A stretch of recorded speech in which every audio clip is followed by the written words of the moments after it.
What type of labour did you have?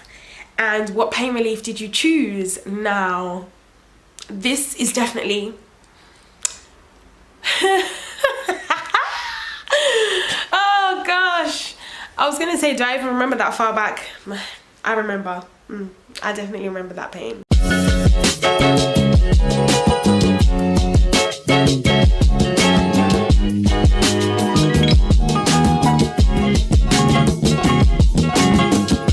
Hi guys, it's so good to see you guys again. I'm sure you've noticed something different about me.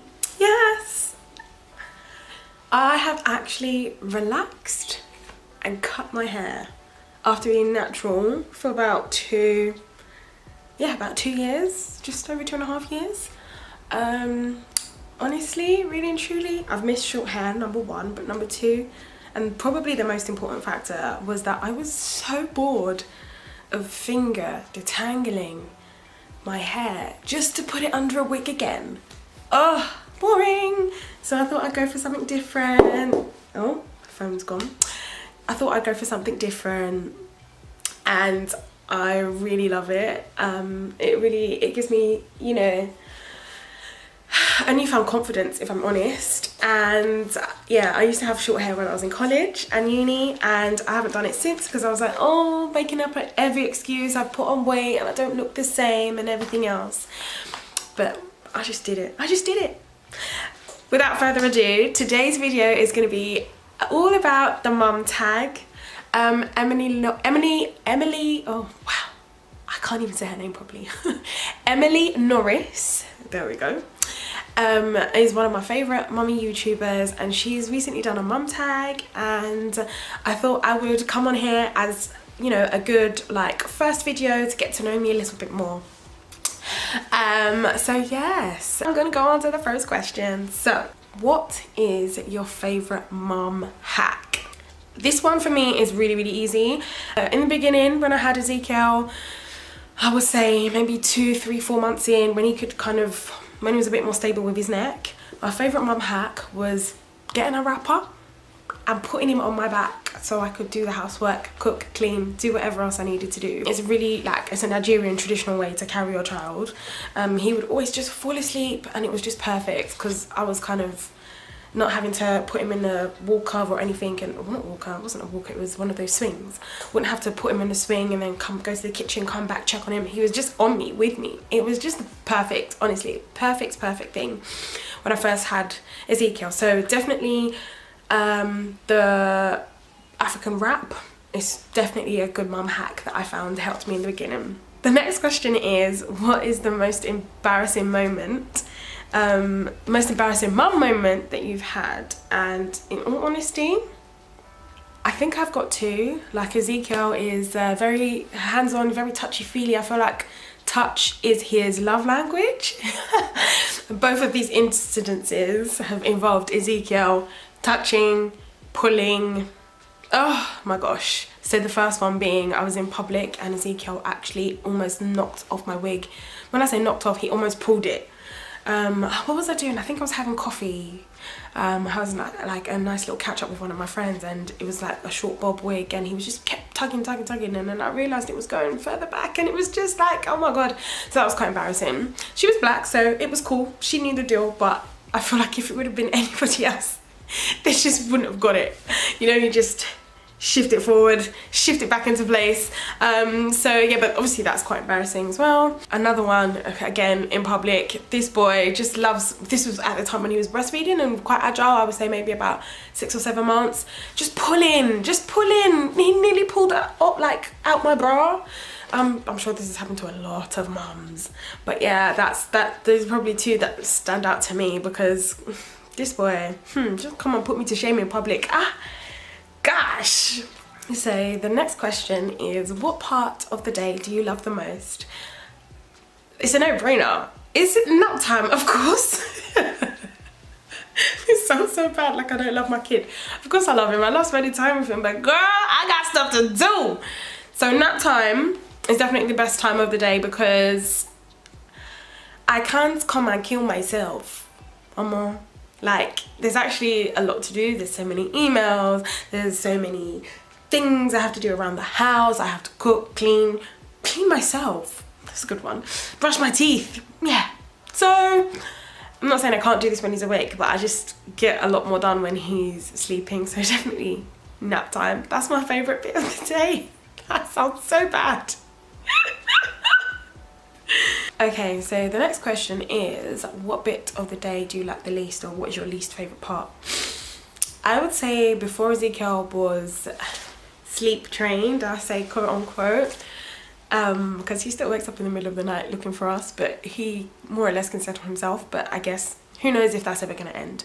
But in terms of like sleep training and putting himself to sleep, he's actually really good now. But I would say before, my least favorite bit of the day was 110% putting Ezekiel to bed, because that, oh my gosh, it was really bad. He would cry, he would scream, he would refuse to go to bed unless you held him, rocked him to sleep. It was really bad. And you know, by the time it's the end of the day, you know, you're kind of frustrated.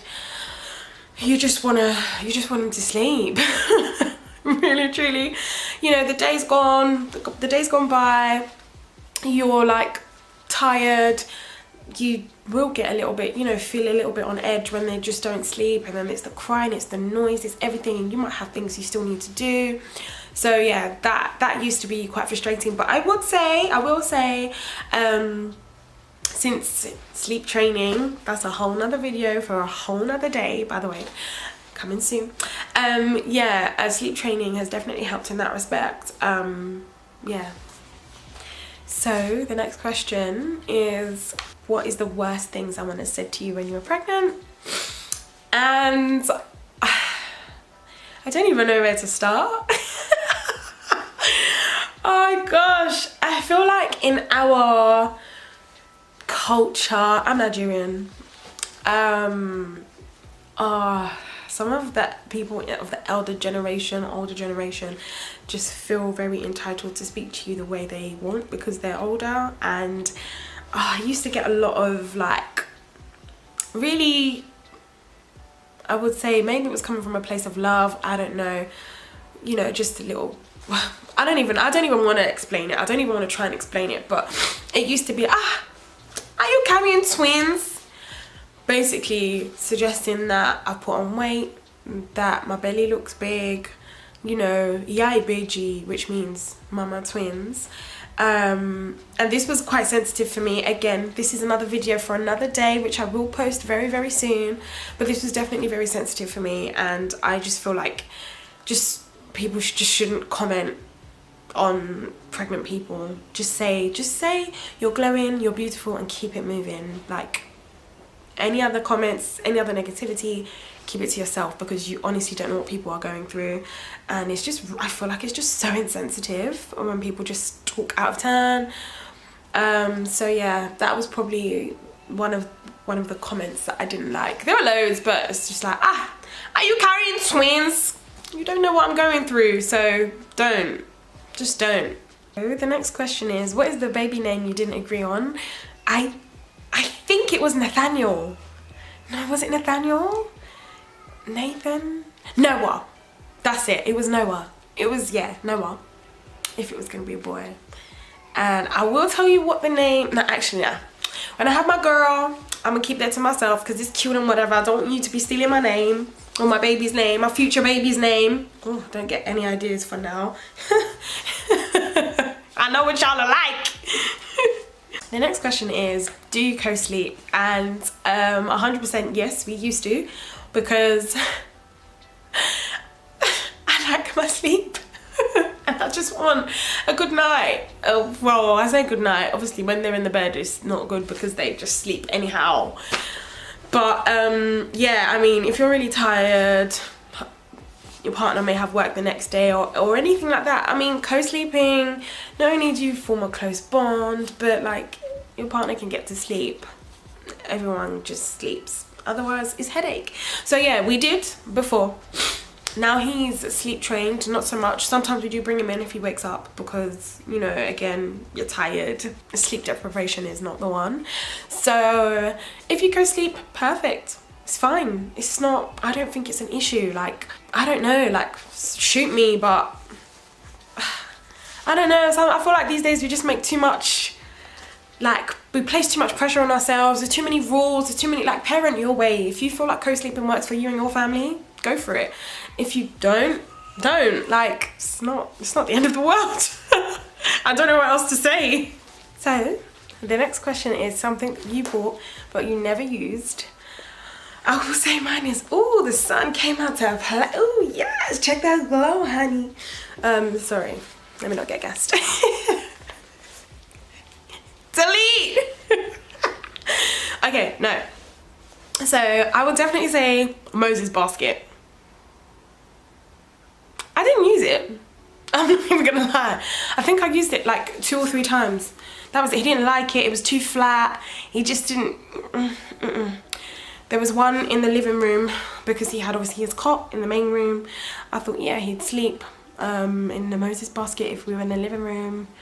Didn't happen. If anything, he would either fall asleep in my arms or I'd put him in the baby rocker and that would send him to sleep, and yeah, I'd sort of take him out and then put him in his cot. But that Moses basket, don't do it, girl. Don't do it. I don't even think it's relatively expensive. I think I spent about 25 quid on it, but you know, that's still 25 quid I could have saved. So I would definitely say the Moses basket, no honey, no point. Okay, so 3, was that 3? 3? 3 hospital bag must-haves. The first one being, honey, get you some adult nappies or tenor ladies or pants or adult pants or whatever. I don't know what they're called. Get them because the after bleed, yeah, not a lot of people even know this. There's so many videos I can do for another day, but you know, you bleed afterwards. Some people bleed from anything from a week to 6 weeks. Most people is like 3 to 4 weeks. So like, imagine a full-blown period. You've just given birth, of course. Your body's been through a lot, but yeah, imagine like a full-blown period. And like if it was my case, I had stitches. I found it really hard to sit down and move around and stuff. I couldn't even stress enough how much the adult nappies helped me, because I won't even give you TMI, but it's just for comfortability. So yeah, adult nappies, that's definitely adult nappies, pants, I don't even know what's called, but get those. The next thing I would say is definitely get some comfy slippers, because you might be walking around a lot on your feet. You might not want to sit down when you're going through contractions and stuff, and you want to feel as at home as possible. So yeah, get yourself some comfy slippers so you can walk around. Labor is something else. So you want to be prepared as much as you can. Oh, and my third must have is making sure that you have different size clothes for your baby.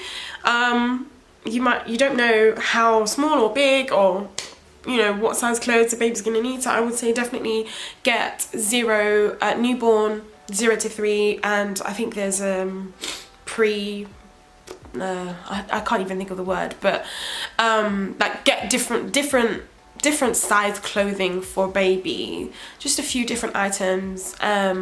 This is something I kind of struggle with because I was like, is this baby going to be newborn? Are they going to be smaller than newborn, bigger than newborn?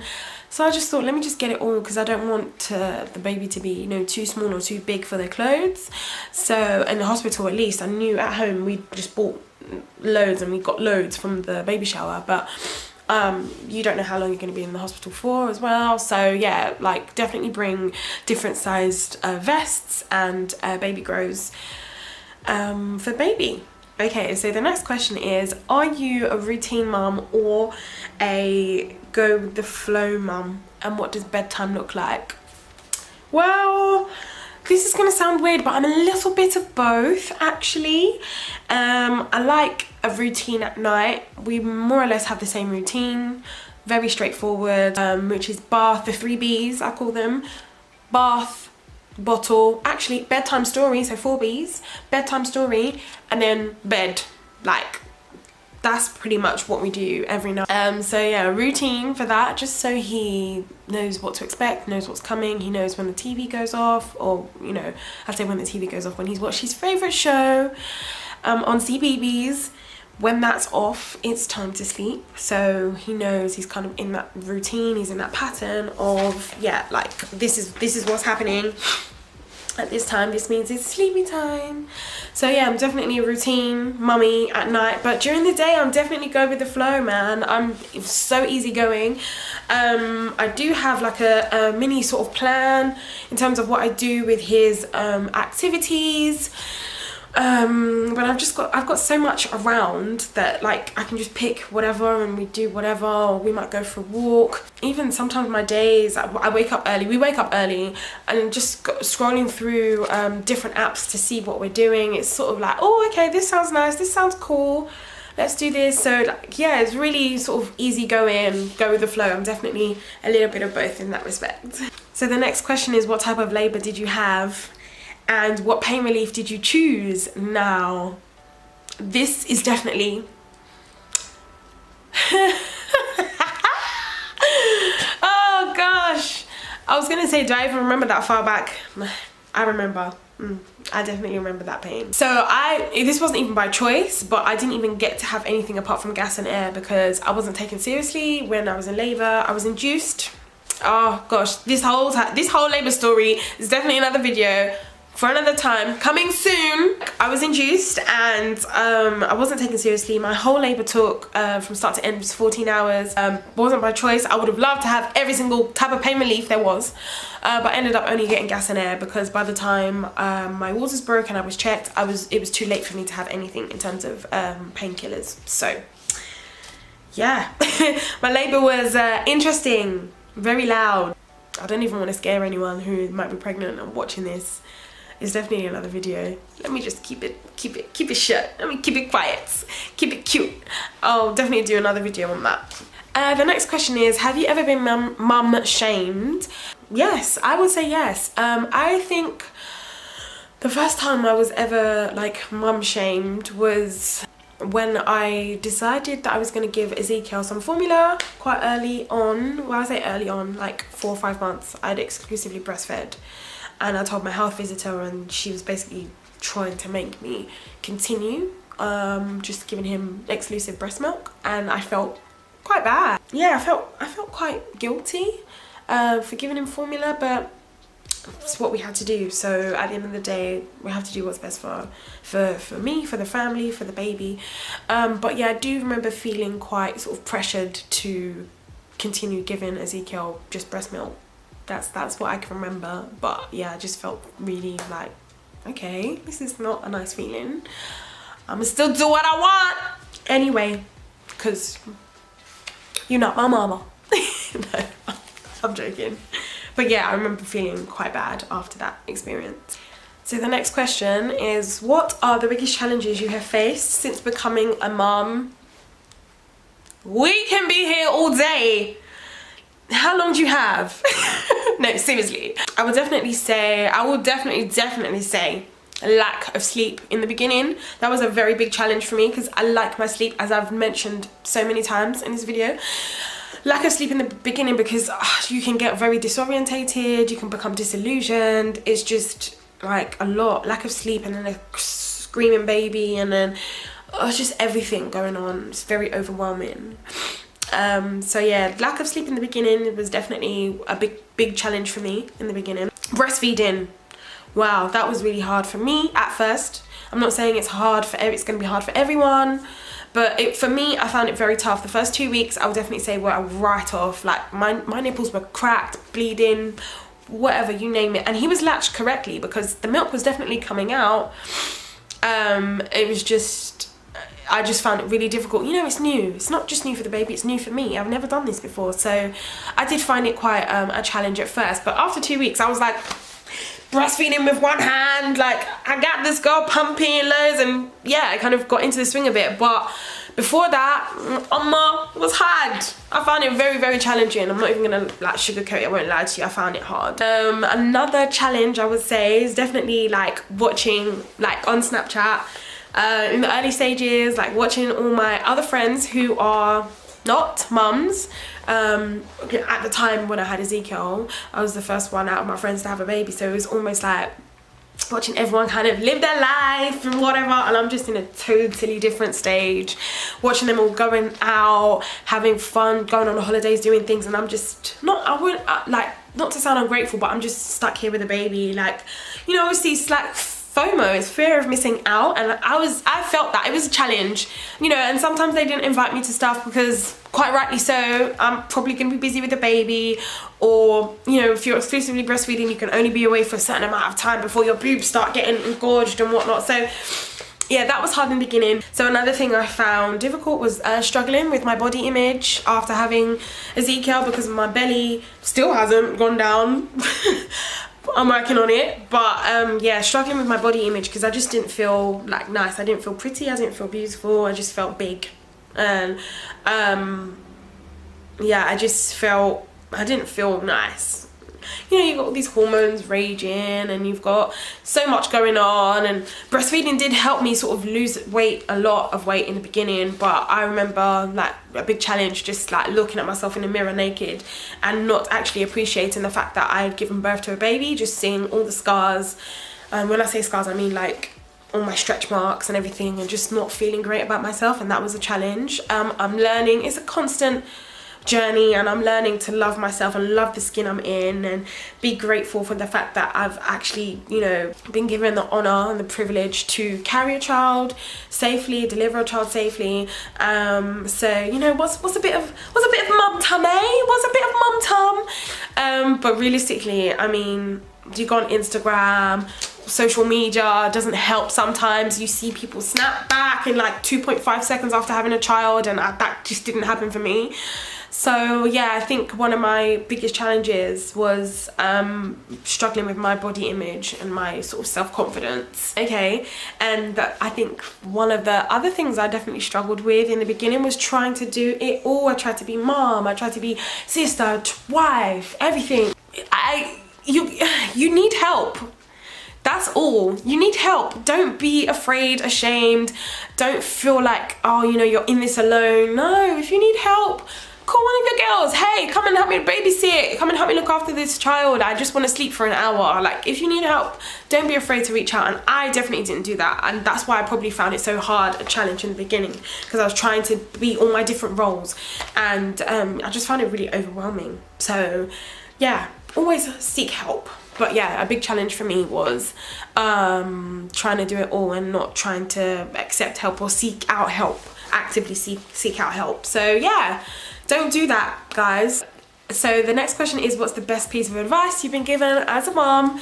I don't want to say anything cliche, but enjoy every second. That sounds so, I know, it's been said, I know, but definitely enjoy every second and take as many pictures as possible, because before you know it, they'll be almost 2, thinking that they are big men. And oh gosh, Ezekiel, if he was awake now, he's sleeping.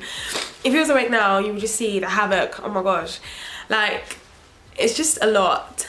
They just grow from babies to toddlers like that. So literally enjoy every second, the good, the bad, everything. And take pictures, because not just take pictures, like don't just take pictures and store them on your phone or in a cloud somewhere. Like, actually print out pictures as well, because create albums and stuff, because our parents used to do that for us. And from time to time I like to go home and like look at these albums and these pictures that my mom created for me, and I just like, I found it really like cool, like, oh, that's me, and oh, look at all these memories and stuff that we had over the years. So yeah, like, take pictures and don't just keep them on a cloud somewhere. Print them and create albums. There are loads of free apps and stuff where you get like free like printing and stuff. Just Google it, you'll find loads. Who's your mum crush, and who do you tag? So number 1, my mum crush is Beyonce. Have you seen Homecoming? What? Her work ethic is second to none. She's just, oh, let me not even get started, because we'll be here all day. She's actually just phenomenal. Like, it was so, watching Homecoming made me realise that, you know, like, obviously I love Beyonce, you know, I rap with her music and whatever, I have been for years, but like, seeing her as a mum in that capacity, when she had, you know, she trained for how many days, just like for Coachella, and it was so shortly after she had just given birth to her twins, and wow, like I could barely lift a finger. And she had twins and she was training for Coachella. Like I said, watch Homecoming and you will see, you'll appreciate.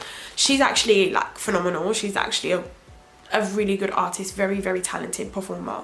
And she's a dope mum too. From what we can see. And I'm sure she is in real life. But yeah, Beyonce is definitely my mum crush. Who do I tag? I tag Bibiana and Fiona. So that's Bibiana Yeti Vlogs and finally Fiona. I would love for you to complete this mum tag. And that's it for today. I hope you have enjoyed the video, the mum tag. Please, please, please make sure you give it a thumbs up if you did. Make sure you don't forget to subscribe and share, like, comment, all of that good stuff. Thank you, and we'll see you next week for another video. Cool, we'll see you soon. Bye.